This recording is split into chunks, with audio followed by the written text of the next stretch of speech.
হরে কৃষ্ণ। সকল মাতাজি এবং প্রভুজিদের চরণে আমার প্রণাম। ইসকন শ্রী শ্রী রাধা গোবিন্দ টেম্পল ব্যাঙ্গালোরের তরফ থেকে আমরা 18 দিনে 18 অধ্যায় এবং আজকে 14তম অধ্যায়ের নাম হচ্ছে গুণত্রয় বিভাগ যোগ।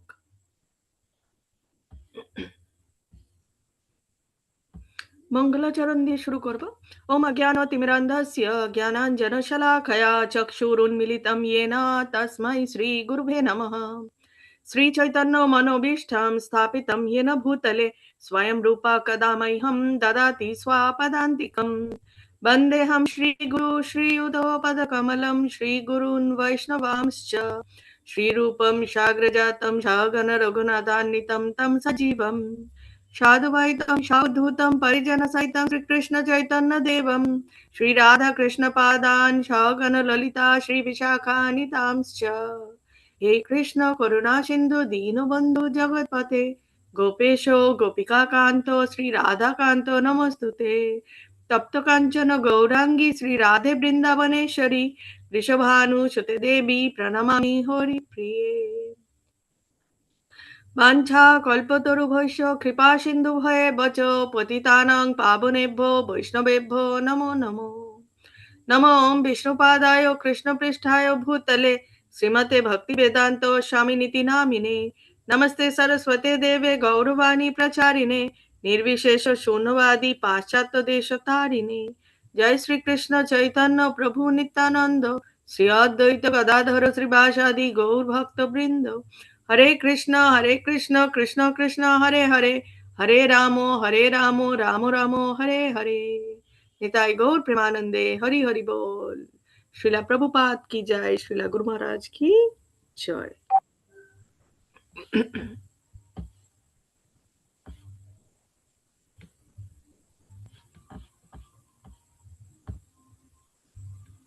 ভিডিও অফ করার রিকোয়েস্ট এসেছে, আমি ভিডিও অফ করে দিয়েছি। এখন আশা করি আওয়াজ ঠিকঠাক শোনা যাবে।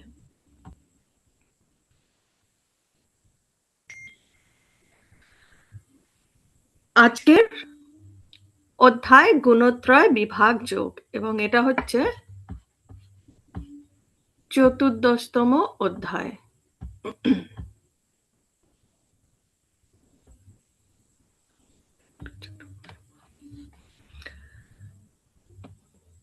আমরা যে গুণের কথা শুনেছি, ভগবান যে গুণের কথা এর আগে বলেছে, সেই গুণের ব্যাপারে আজকে বিস্তারিতভাবে ভগবান জানাবেন। ওং নমো ভগবতে বাসুদেবায়, ওং নমো ভগবতে বাসুদেবায়, ওং নমো ভগবতে বাসুদেবায়।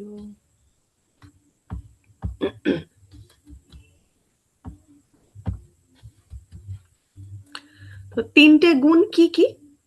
তিনটে গুণ হচ্ছে সাত্ত্বিক গুণ, রাজসিক গুণ এবং তামসিক গুণ।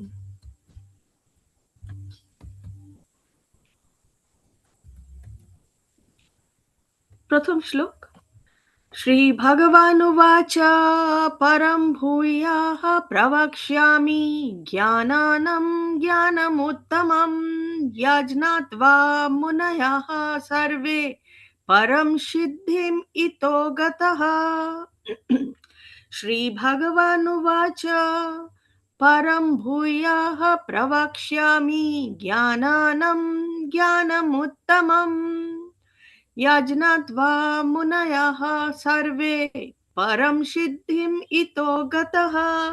পরমেশ্বর ভগবান বললেন, পুনরায় আমি তোমাকে সমস্ত জ্ঞানের মধ্যে সর্বোত্তম জ্ঞান সম্বন্ধে বলবো, যা জেনে মুনিগণ এই জড় জগৎ থেকে পরম সিদ্ধি লাভ করেছেন। দ্বিতীয় শ্লোক বলছেন, ইদম জ্ঞানম উপাশ্রিত্য মামা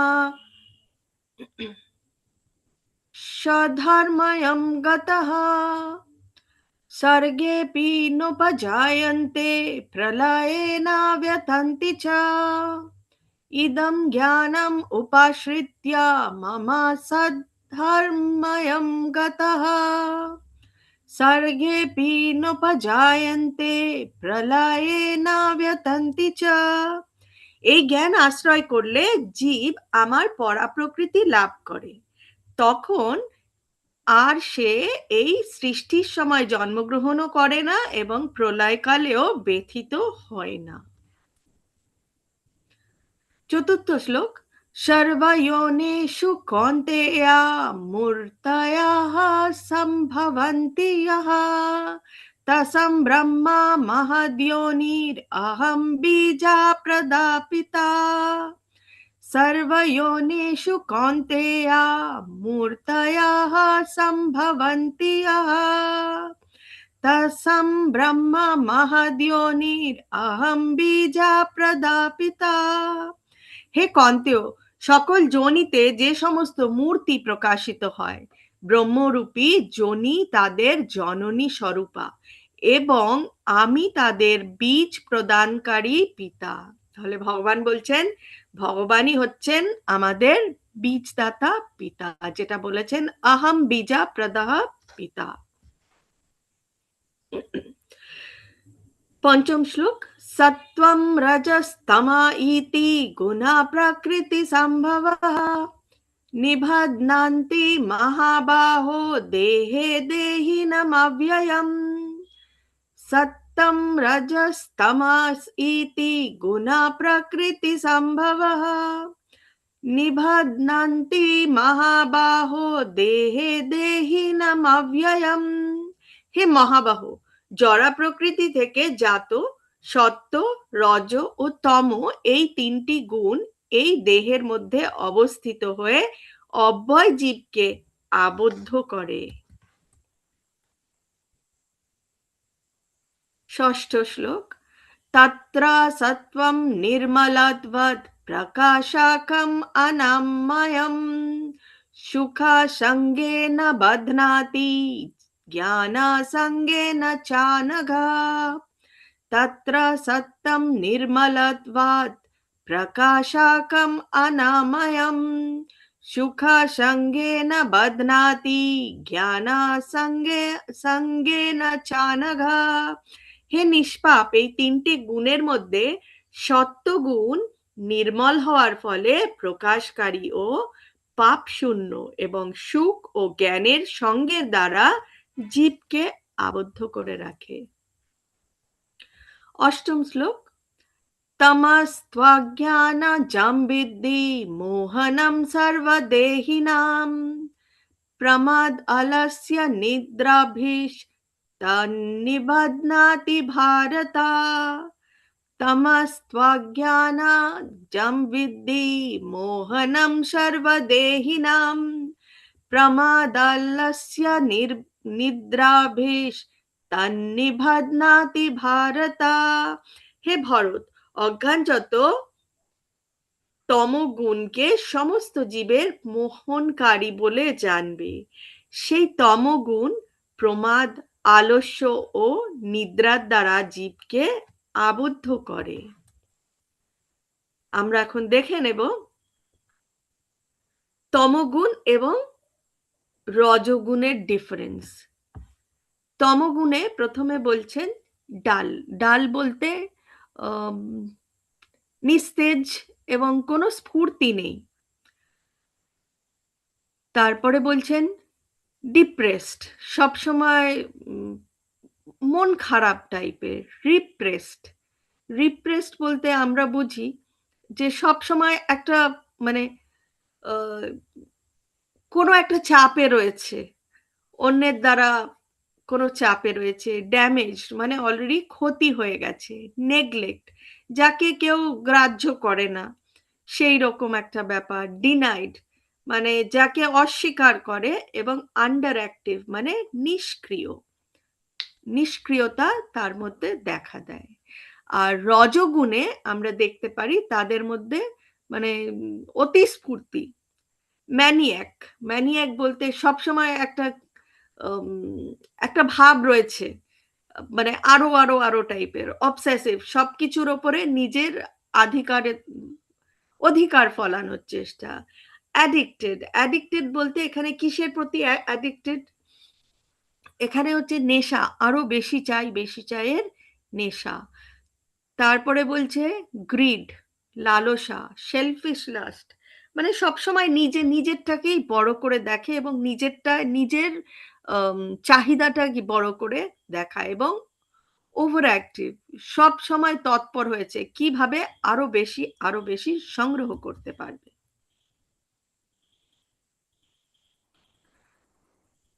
শতগুণের যে ধরন বা মঙ্গলের ধরন সেটা হচ্ছে শুদ্ধতম। তার মধ্যে প্রকৃত সুখ এবং জ্ঞান দেখা যায়। পাপপূর্ণ প্রতিক্রিয়া থেকে তারা মুক্ত থাকে। সকলের থেকে সম্মান পায় এবং তারা পরবর্তীতে উচ্চতর কোনো গ্রহে তাদের স্থান হয়।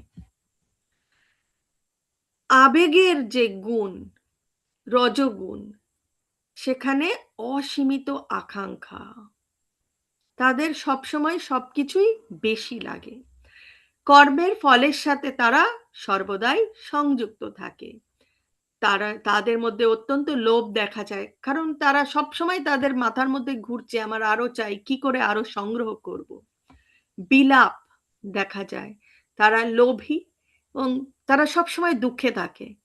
আম আমরা আমাদের আশেপাশে দুঃখী আত্মা দেখতে পাই। সেখানে মানে তাদেরকে যত কিছুই দেওয়া হোক না কেন তাও তারা দুঃখী। কারণ তাদের আরো লাগবে। এবং তাদের যে এই যে চাহিদাটা আরো সেই চাহিদার জন্য তাদের আবার পৃথিবীতেই জন্ম হয়। এখন অজ্ঞানতার যে গুণ সেটা হচ্ছে তমোগুণ। কেন অজ্ঞানতা বলছে? কারণ তারা জানতে বুঝতে চায় না যে আমি কে? আমার এই মানব জনম কেন আমি পেয়েছি? কি করা উচিত? তারা এইসবের ব্যাপারে একদম ইন্টারেস্টেড নয়। যার জন্য তারা অন্ধকারে থাকে, তারা জ্ঞানের আলো পায় না। উন্মাদনায় থাকে, অতিরিক্ত ঘুমে থাকে, নেশায় আসক্ত থাকে, মূর্খ এবং তারা কোনো নিম্ন গ্রহে বা নরকে তাদের স্থান হয় এর পরবর্তীতে।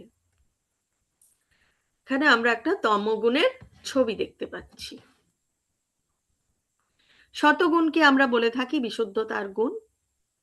রজগুণের মধ্যে আবেগ প্রবণতা বেশি থাকে এবং কার্যকলাপ করি এবং তমগুণ সেটার মধ্যে অজ্ঞতা বা অজ্ঞানতা থাকে। তো আমাদেরকে শত, রজ এবং তমর ঊর্ধ্বে উঠে আমাদেরকে শুদ্ধ শতগুণে সেই স্থানটা অর্জন করতে হবে। বিশুদ্ধ ধার্মিকতা বা শুদ্ধ শতগুণ। তাহলেই আমরা ভগবানের কাছে খুব শিগগিরই পৌঁছতে পারব। রজগুণের মধ্যে আমরা আগে দেখেছি আবেগ এবং কার্যকলাপকারী এবং তার সাথে মিশ্র নিয়ন্ত্রণ এবং স্বার্থপরতা থাকে। শতগুণের মধ্যে বিশুদ্ধতা, ইতিবাচক, বিশুদ্ধ আনন্দ এবং ঐশ্বরিক আনন্দ থাকে। অজ্ঞতার মধ্যে নেতিবাচক, নেগেটিভ, অপবিত্রতা এবং তারা সবসময় কোনো না কোনো ব্যথার মধ্যেই থাকে এবং পৈশাচিক আচরণ আমরা তাদের মধ্যে দেখতে পাই। মধ্যিখানে আমাদের আত্মা রয়েছে এবং তিন দিকে তিনটে গুণ দড়ি ধরে টানছে। তো শতগুণ যদি রজ এবং তমকে হারিয়ে দিয়ে নিজেই টেনে নিয়ে যেতে পারে তার মানে সেই ব্যক্তির মধ্যে আমরা শতগুণের প্রভাব দেখতে পারি। তেমনি রজগুণ যদি শত এবং তমকে হারিয়ে এগিয়ে নিয়ে যেতে পারে তাহলে তার মধ্যে সেই রজগুণের প্রভাব দেখতে পারি বা তমগুণ যদি রজ এবং শতকে হারিয়ে দেয় তাহলে সেই ব্যক্তির মধ্যে তমগুণের স্বভাবই আমরা বেশি দেখতে পাবো। দশম শ্লোকে ভগবান বলছেন রজস্তমশ্চাভিভূয়া সত্যম ভবতি ভারতা রজসত্যম তমশ্চৈব তমসত্যম রজস্তথা रजस्तमश्चाभिभूया सत्यं भवति भारता रजः सत्यं तमश्चैव तमः सत्यं रजस्तथा। হে ভারত, রজ ও তমগুণকে পরাভূত করে সতগুণ প্রবল হয়। শত ও তমগুণকে পরাভূত করে রজগুণ প্রবল হয় এবং সেভাবেই শত ও রজগুণকে পরাভূত করে তমগুণ প্রবল হয়। এখানে আমরা কিছু ক্যারেক্টারিস্টিক্স দেখে নেব যে একজন শতগুণের প্রভাবে যে রয়েছে সে কখন ঘুম থেকে ওঠে। সে ঘুম থেকে উঠবে 4টা থেকে 5টার মধ্যে বা ব্রহ্ম মুহূর্তে বা ব্রহ্ম মুহূর্তের আগে, কারণ সে ব্রহ্ম মুহূর্তের আগে উঠে ভগবানের নাম গান করবে, সে মঙ্গলারতি দর্শন করবে বা নিজেই মঙ্গলারতি করবে রজগুণে, এবং তারপরে সে তার দিন শুরু করবে। সবার আগে ভগবানকে স্মরণ করে তারপরে দিন শুরু করবে। যিনি রজগুণে রয়েছেন তিনি ঠিক 7টা থেকে 8টার মধ্যে তার শয্যা ছাড়বেন। কেন? কারণ যে রজগুণে রয়েছেন তার শরীরটাও তো ঠিক রাখতে হবে, এবং শরীর ঠিক না থাকলে তার মধ্যে যে চাহিদা আরো চাই আরো চাই, সেই ব্যাপারের জন্য সে ছুটতে পারবে না, কারণ অতি স্ফূর্তি আমরা দেখেছি রজগুণের মধ্যে। তো তাকে শরীর ঠিক রাখতে হবে এবং সময় মতন তার কর্মক্ষেত্রে পৌঁছতে হবে, যার জন্য সে 7টা থেকে 8টার মধ্যে উঠে যাবে। এবং যে তমগুণে রয়েছে সে 11টা 12টা 1টা, অনেক সময় দেখা যায় 2টো 3টের সময় সে ঘুম থেকে উঠছে। শতগুণের যে ব্যক্তিরা রয়েছে তারা ভগবানের সম্বন্ধে জানার জন্য তারা ভগবানের কথা যেসব শাস্ত্রে লেখা রয়েছে সেই সব শাস্ত্রে পড়া পছন্দ করবে। যারা রজগুণের মধ্যে রয়েছে তারা বিভিন্ন রকমের যে গ্রন্থ পাওয়া যায় যেখানে কি করে আরো ধনী হওয়া যাবে, কি করে আরো কিছু অর্জন করা যাবে সেই সব। এবং যারা তমগুণে রয়েছে তারা এমন কিছু গ্রন্থ পছন্দ করে যেগুলো মধ্যে কোনো আসল কোনো জ্ঞান নেই, কোনো কিছুই নেই। রজগুণে তাও তাকে বলছেন, তিনি এমন কিছু অধ্যয়ন করছেন যেখানে তাকে আরো আম, কর্ম করার নির্দেশ দিচ্ছে, যদিও সে কর্মের প্রতি আসক্ত, কিন্তু তাও তাকে কর্মর মধ্যেই ফেলে রাখছে। কিন্তু তমগুণে এমন কিছু আহ, দেখবেন তারা বা পড়বেন যেখানে আসলেই কোনো জ্ঞান অর্জন করা যায় না।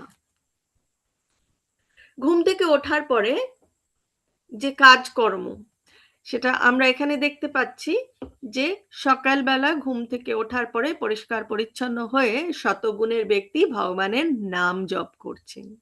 রজগুণের ব্যক্তি তিনি 7টা থেকে 8টার মধ্যে উঠবে এবং শরীরটাকে ঠিক রাখতে হবে, তার জন্য তিনি কিছু এক্সারসাইজ করবেন, শরীর ঠিক রাখবেন, তারপরে সময় মতন তিনি ব্রেকফাস্ট করে তার কর্মক্ষেত্রে সঠিক টাইমে পৌঁছবেন। এবং তমগুণে যে থাকবেন তার ঘুম ভেঙে যাওয়ার পরেও সে কিন্তু শয্যা ছাড়তে চাইবে না, কারণ তার মধ্যে আমরা কি গুণ দেখেছি?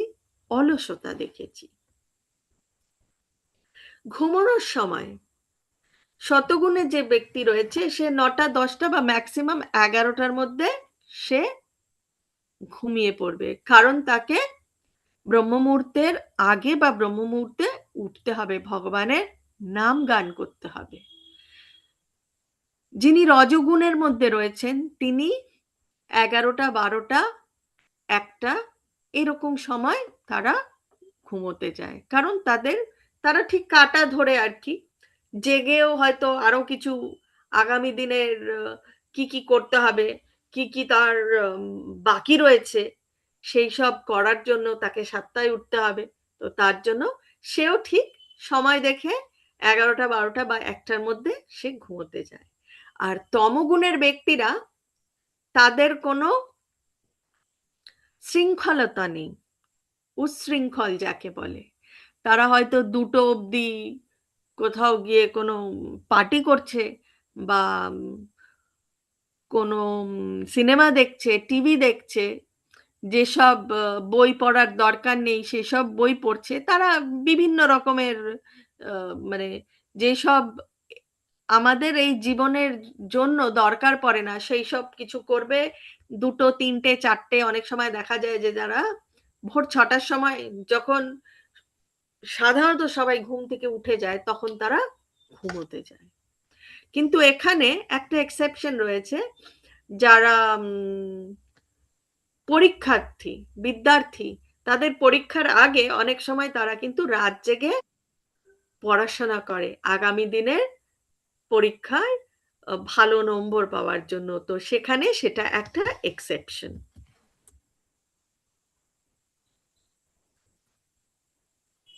আমরা এখানে ৩টে ছবি দেখতে পাচ্ছি। সাত্ত্বিক গুণে একজন রয়েছেন, ধীর স্থির। রাজসিকে তার মধ্যে সবসময় উল্লাসটা বেশি রয়েছে, উৎসাহ বেশি রয়েছে, স্ফূর্তি বেশি রয়েছে, কারণ তাকে আরো অনেক কিছু হাসিল করতে হবে, যার জন্য তার মধ্যে স্ফূর্তিটা বেশি। এবং যারা তামসিক গুণে রয়েছেন তাদের সব সময় মাথার মধ্যে দুশ্চিন্তা, এবং তারা সেই অলসতা, এবং সব সময় একটা কিছু না কিছু টেনশন, এবং সেই টেনশনের জন্য তারা আবার কোনো নেশাগ্রস্ত হয়ে নিজেদেরকে এই দুনিয়ার থেকেই আলাদা অন্ধকারে রাখেন। দ্বাদশ শ্লোক। লোভা প্রবৃত্তির আরম্ভাঃ কর্মাণাম আসাম असमास्पृहा स्पृहा राजसी एतानि जयन्ते विवृद्धे भरतर्षभा। लोभा प्रवृत्तिर आरम्भाः कर्माणम् असमः स्पृहा रजसी एतानि जयन्ते विवृद्धे भरतर्षभा। হে ভরত শ্রেষ্ঠ, রজগুণে বর্ধিত হলে লোভ প্রবৃত্তি, কর্মে উদ্যম ও দুর্দমনীয় স্পৃহা বৃদ্ধি পায়। अप्रकाशो प्रवृत्तिश्च प्रमादो मोह एव च तमसि एतानि जयन्ते विवृद्धे कुरु नन्दन। त्रयोदश श्लोक। अप्रकाशो प्रवृत्तिश्च प्रमादो मोह एव च तमसि एतानि जयन्ते कुरु विवृद्धे कुरु नन्दन। হে কুরুনন্দন, তমগুণ বর্ধিত হলে অজ্ঞান, অন্ধকার, নিষ্ক্রিয়তা, প্রমাদ ও মোহ উৎপন্ন হয়। যখন কোনো আলোকসজ্জা থাকে না তখন জ্ঞান অনুপস্থিত। যখন কোনো আলোকসজ্জা থাকে না তখন জ্ঞান অনুপস্থিত থাকে। অজ্ঞতার মধ্যে একজন পালনীয় নীতি দ্বারা কাজ করে না। সে কোনো উদ্দেশ্য ছাড়াই বাতিকভাবে কাজ করতে চায়। যদিও তার কাজ করার সামর্থ্য আছে তবুও সে কোনো প্রচেষ্টা করেন না। এটাকেই বলা হয় বিভ্রম। যদিও সচেতনতা থাকে তবুও জীবনটা অচল হয়ে পড়ে। কেউ অজ্ঞতার গুণে থাকলে তার মধ্যে এইসব লক্ষণগুলো দেখা যায়। আমরা আরো দেখেছি যে চৈতন্য চরিতামৃতে রয়েছে, কৃষ্ণ সূর্য সম, মায়া অন্ধকার, যেথা কৃষ্ণ সেথা নাহি মায়ার অধিকার। তাহলে এখানে আমরা কি বুঝতে পারছি, যেখানে আলোকসজ্জা নেই, যেখানে অন্ধকার, সেখানে কিন্তু মানে যে তার জীবন আলোকিত করেননি, যে অন্ধকারের মধ্যেই রেখে দিয়েছে তার জীবনটাকে, সেখানে কিন্তু ভগবান থাকে না। চতুর্দশ শ্লোক। यदा सत्त्वे प्रवृद्धे तु प्रलयं यति देहभृत् तदोत्तमविदं लोकन् आमलन् प्रतिपद्यते। यदा सत्त्वे प्रवृद्धे तु प्रलयं यति देहभृत् तदोत्तमविदं लोकन् आमलन् प्रतिपद्यते। যখন শতগুণ বৃদ্ধিপ্রাপ্ত কালে দেহধারী জীব দেহত্যাগ করেন, তখন তিনি মহর্ষিদের নির্মল উচ্চতর লোকসমূহে পৌঁছতে পারেন। তাহলে শতগুণের মধ্যে থাকলেও আমরা উচ্চতর কোনো গ্রহে পৌঁছতে পারি, কিন্তু উচ্চতম গ্রহে পৌঁছলেও সেখানে আমাদের এই যে পুণ্যের খাতা, সেটা আস্তে আস্তে আস্তে আস্তে অ্যাকাউন্ট ব্যালেন্স জিরো হলে আবার কিন্তু এই ধরাধামে আমাদের আসতে হয়। এবং সেই জন্ম মৃত্যু জরা ব্যাধির যে ভ্রমণ, সেটা কিন্তু শেষ হয় না। যার জন্য আমরা সবসময় বলে থাকি যে ভগবানের কাছে পৌঁছতে হবে, একমাত্র তাহলেই আমরা এই যে চক্র, জন্ম মৃত্যু জরা ব্যাধির চক্রটা ভাঙতে পারবো এবং পুনরায় আমাদের এই জগতে জন্মগ্রহণ করতে হবে না। পঞ্চদশ শ্লোক। रजसि प्रलयं गत्वा कर्मसङ्गीषु जायते तथा प्रलीनस्तमसि मूढायोनिषु जायते। रजसि प्रलयं गत्वा कर्मसङ्गीषु जायते तथा प्रलीनस्तमसि मूढायोनिषु जायते। রজগুণে মৃত্যু হলে কর্মাসক্ত মনুষ্যকুলেই জন্ম হয়, তেমনি তমগুণে মৃত্যু হলে পশু যোনিতে অথবা কোনো নিম্নতর গ্রহে তাদের জন্ম হয়। অষ্টাদশ শ্লোক। ঊর্ধ্বং গচ্ছন্তি সত্ত্বস্থা মধ্যে তিষ্ঠন্তি রাজসঃ জঘন্যা গুণবৃত্তিস্থা অধো গচ্ছন্তি তামসঃ। ঊর্ধ্বং গচ্ছন্তি সত্ত্বস্থা মধ্যে তিষ্ঠন্তি রাজসঃ জঘন্যা গুণবৃত্তিস্থা অধো গচ্ছন্তি তামসঃ। শতগুণে সম্পন্ন ব্যক্তিগণ ঊর্ধ্বে উচ্চতর লোকে গমন করে, রজগুণে সম্পন্ন ব্যক্তিগণ মধ্যে নরক লোকে অবস্থান করে এবং জঘন্য গুণ সম্পন্ন তামসিক ব্যক্তিগণ অধঃপতিত হয়ে নরকে গমন করে। শ্লোক নম্বর 26। মাম চায়ো ব্যভিচারেণ ভক্তি যোগেন সেবতে সা গুণান সমতিত্যৈতান ব্রহ্ম ভূয়ায় কল্পতে। এই শ্লোকটা খুব ইম্পর্টেন্ট। মাম চায়ো ব্যভিচারেণ ভক্তি যোগেন সেবতে সা গুণান সমতিত্যৈতান ব্রহ্ম ভূয়ায় কল্পতে। যিনি ঐকান্তিক ভক্তিযোগ সহকারে আমার সেবা করেন, তিনি প্রকৃতির সমস্ত গুণকে অতিক্রম করে ব্রহ্মভূত স্তরে উন্নীত হন। ব্রহ্মভূত স্তরে উন্নীত হওয়া আমরা অনেক গল্প শুনেছি এবং তার মধ্যে ঋষি বাল্মীকির গল্প অন্যতম। তিনি ছিলেন রত্নাকর ডাকাত এবং সেই জঙ্গলের পাশে থেকে লুকিয়ে থেকে যেই যেত ওই পথ দিয়ে তাকেই ধরে তার কাছে যা কিছুই পেত সব লুটপাট করে নিয়ে আসতো। তো এরকমই একদিন নারদ মুনি যাচ্ছিলেন সেই জঙ্গলের পাশ দিয়ে এবং সেই রত্নাকর ডাকাত এসে নারদ মুনিকে বলেন যে আপনার কাছে কি আছে সবকিছু আমাকে দিয়ে দিন, না দিলে আমি আপনাকে হত্যা করব। তখন নারদ মুনি বলছেন যে আমার কাছে বা কি বা আছে, কিছুই নেই আমার কাছে তোমাকে দেওয়ার মতন। তো বলছে না না, কিছু তো দিতে হবে। তো তখন নারদ মুনি বলছেন যে তুমি যে এই সব কর্ম করছো এটা বিকর্ম, শাস্ত্রে নেই, এবং এই কর্ম তুমি কেন করছো, এই কর্মের ফল তোমাকে ভোগ করতে হবে।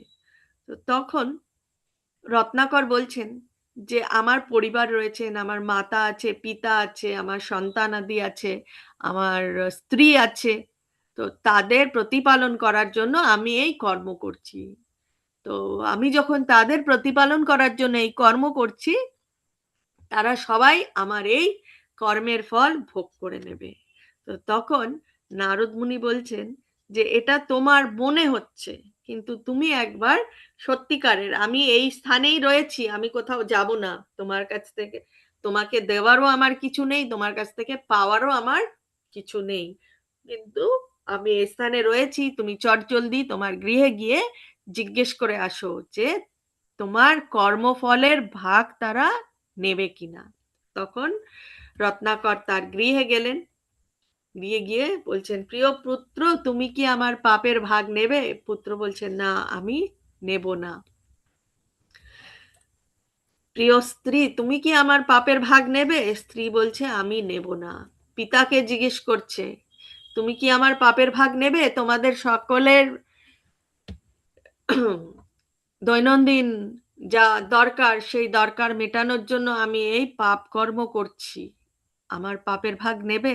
কেউ নেবে না তার পাপের ভাগ। এবং তখন তিনি, মানে তার মধ্যে সেই চৈতন্য আসে যে না, আমার পাপের ভাগ তো কেউ নেবে না, তাহলে আমি কেন এদের জন্য পাপ করছি। তখন আবার ছুটে আসে নারদ মুনির কাছে, এবং নারদ মুনির কে বলেন যে, মুনিবর, আপনি তো ঠিক কথা বলেছেন, আপনার পাপ, আপনি বলেছিলেন যে আমি কেন পাপ করছি, পাপের ফল আমাকে ভোগ করতে হবে, এবং আমি কিভাবে এই পাপের ফল ভোগ করব, জঘন্যতম কর্ম করছি আমি।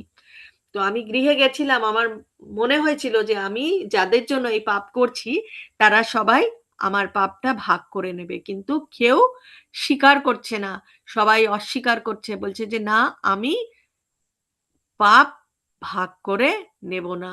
একে একে সবাই একই কথা বলেছে। তাহলে আমি এখন কি করব? আমি তো অনেক পাপ করেছি, আমার এখন কি করণীয়? তো নারদ মুনি আমরা দেখতে পেয়েছি যে ধ্রুব মহারাজকে দিশা দেখিয়েছেন, ওম নমো ভগবতে বাসুদেবায় নমো, এই নিরন্তর এই জপ করলে ভগবান বিষ্ণুর সাথে দেখা যাবে।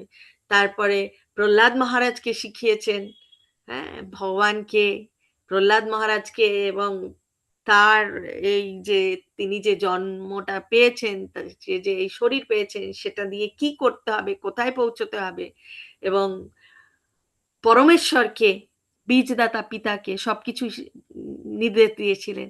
এখানেও পথ নির্দেশক হলেন রত্নাকরের, পথ নির্দেশক কে হলেন? নারদ মুনি। এবং বললেন রাম নাম জপ করতে। যখন রাম নাম জপ করতে বললেন, প্রচুর পাপ করেছে তো রত্নাকর, তার মুখে রাম নাম আসছে না, কিছুতেই রাম নাম আসছে না। তো তখন বললেন, আচ্ছা ঠিক আছে, তোমার মুখে যখন রাম নাম আসছে না, তুমি তো মানুষ মেরে ফেলো, তুমি মরা মরা মরা মরা বলতে থাকো, সেটাই রামে পরিণত হবে। এবং বাল্মীকি ঋষি, তিনি মরা মরা বলতে বলতে তার মুখ দিয়ে রাম রাম উচ্চারণ হলো, এবং তিনি অনর্গল, সেই যুগ ছিল ধ্যানের, ধর্ম করার যুগ, তখন তিনি সেই রাম নামই ধ্যান করতে থাকলেন, এবং ধ্যান করতে করতে করতে করতে, মানে যুগ যুগ ধরে ধ্যান করতে করতে তার গায়ের ওপরে উই পোকার ঢিপ হয়ে গেল, যার জন্য উই পোকা থেকে তার নাম হলো বাল্মীকি। এবং তিনি যে জ্ঞান লাভ করলেন, সেই অনেক কিছু দর্শন করলেন, ঠিক আছে, তার ধ্যানের মাধ্যমে, এবং সেই দর্শনের দ্বারা তিনি রামায়ণ রচনা করেছিলেন। তো ভগবানের নাম গানেই হচ্ছে প্রকৃত আনন্দ। আমরা জাগতিক যা কিছুই করি না কেন ইন্দ্রিয় তৃপ্তির জন্য, সেটার মধ্যে কিন্তু প্রকৃত আনন্দ নেই। কারণ কেউ রসগোল্লা খেতে ভালোবাসে, কটা রসগোল্লা খাবে? 10টা খাবে, 20টা খাবে, 40টা খাবে, 50টা খাবে, ধরে নিলাম 100টা খাবে। কিন্তু সেটা খেতে খেতে কোনো এক সময় না তার গা ঘিন ঘিন করবে, তার আর ইচ্ছে করবে না সেই রসগোল্লাটা খেতে, এবং সে হয়তো সপ্তাহের পর সপ্তাহ, মাসের পর মাস সেই রসগোল্লা দেখলেই তার কিন্তু মনের মধ্যে একটা বিরক্তি আসবে। কিন্তু ভগবানের নাম যদি আমরা জপ করি, তাতে কিন্তু কোনো বিরক্তি নেই, তার মধ্যেই প্রকৃত সুখ এবং প্রকৃত আনন্দ। কারণ সেটাই হচ্ছে আসল আমাদেরকে, আমাদের পথ প্রদর্শক। এবং ভগবান কি বলেছেন? ভগবান বলেছেন, কলিকালে নামের মধ্যেই তিনি রয়েছেন। তো ভগবানের নাম জপ করা, ভগবানের সেবা করা, এর মধ্যেই প্রকৃত আনন্দ রয়েছে। তো আমরা তিনটে গুণের কিছু উদাহরণ দেখতে পাচ্ছি। প্রথমটা আমরা দেখতে পাচ্ছি একটা কাক জাতীয় কোনো পাখি রয়েছে। তারা কোথায়? তারা কিন্তু যেখানে নোংরা আবর্জনা সেই সব স্থানেই কিন্তু তারা দেখবেন যে ঝাঁকে ঝাঁকে রয়েছে, মিটিং করছে। কারণ সেই স্থানের থেকেই তারা কিছু মানে সুস্বাদু খুঁজে পাচ্ছে, সেই স্থানেই তারা আনন্দ পায়। দ্বিতীয়টা আমরা দেখছি মৌমাছি। মৌমাছি হচ্ছে রজগুণের প্রভাবে রয়েছে, কারণ সে সারাদিন ঘুরে ঘুরে বেড়াচ্ছে, কোথার থেকে মধু এনে সংগ্রহ করে তার যে চাক, সেই চাকে সংগ্রহ করবে। তার যতটুকু দরকার তার থেকেও কিন্তু অধিকতর সে সংগ্রহ করে থাকে। যেখানে রজগুণে আমরা কি দেখি? আরো লাগবে, আরো লাগবে, আরো লাগবে, কোনো কিছুতেই তৃপ্তি হয় না। সেই মৌমাছি ঠিক সেরকমই। এবং তারপরে আমরা দেখছি পরমহংস। ইনি হচ্ছেন শতগুণে রয়েছেন। পরমহংসরা কোথায় থাকে?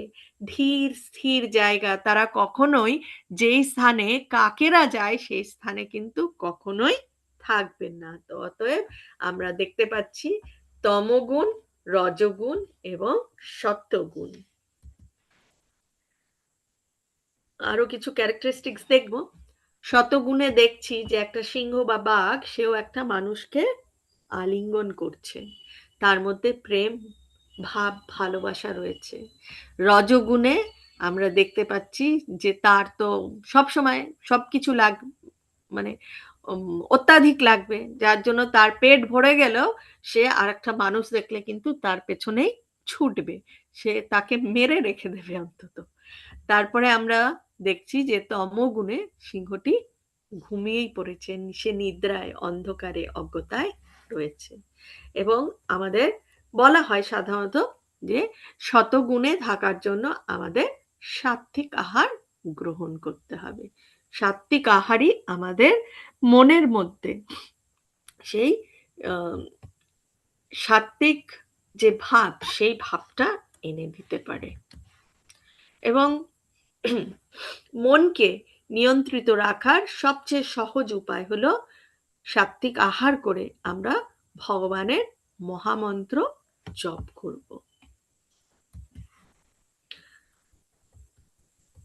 কারণ এই মহামন্ত্রই আমাদেরকে শুদ্ধ করে দিতে পারে। এই মহামন্ত্রর এত গুণ রয়েছে। হরে কৃষ্ণ কৃষ্ণ কৃষ্ণ হরে হরে, হরে রাম রাম রাম হরে হরে।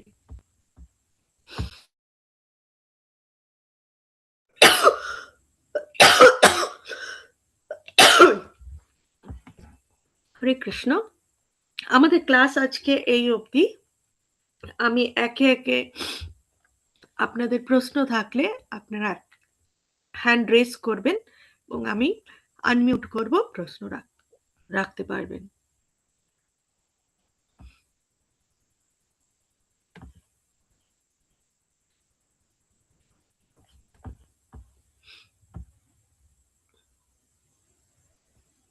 হরে কৃষ্ণ, প্রণাম মাতাজি। হ্যাঁ, প্রণাম মাতা প্রভুজি, হরে কৃষ্ণ। হরে কৃষ্ণ, প্রণাম।